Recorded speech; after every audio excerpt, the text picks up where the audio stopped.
కొంతమంది వ్యక్తులను ఎందుకు ఎక్కువగా కొడుతుంటాయో శాస్త్రవేత్తలు సంవత్సరాలుగా పరిశీలిస్తున్నారు.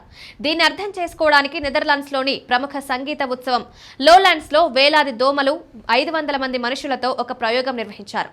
పరిశోధకులు ఉత్సవ సంస్థలో తాత్కాలిక ప్రయోగశాలను ఏర్పాటు చేసి స్వచ్ఛంద సేవకులు తమ ఆహారం, పరిశుభ్రత, ప్రవర్తన గురించి ప్రశ్నలకు సమాధానమిచ్చారు. ఆ తర్వాత పాల్గొనే వారిని దోమలున్న ప్రత్యేక పెట్టెలో చేతులు పెట్టమని అడిగారు.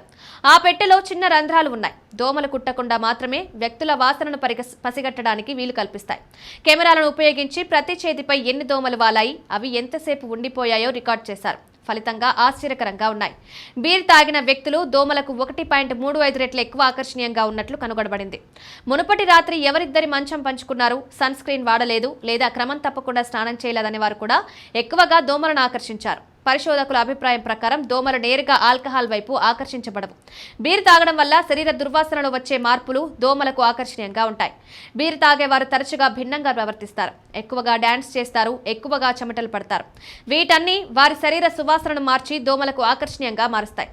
ఇంకా విశేషం ఏంటంటే దోమలు 350 అడుగుల దూరం నుండి కూడా మానవ సువాసనను గుర్తించగలవని అధ్యయనం చూపించింది. కాబట్టి ఎవరైనా మద్యం సేవించి శరీర దుర్వాసన మారితే వారు చాలా దూరం నుండి దోమలను ఆకర్షించగలరని పరిశోధకులు వివరించారు.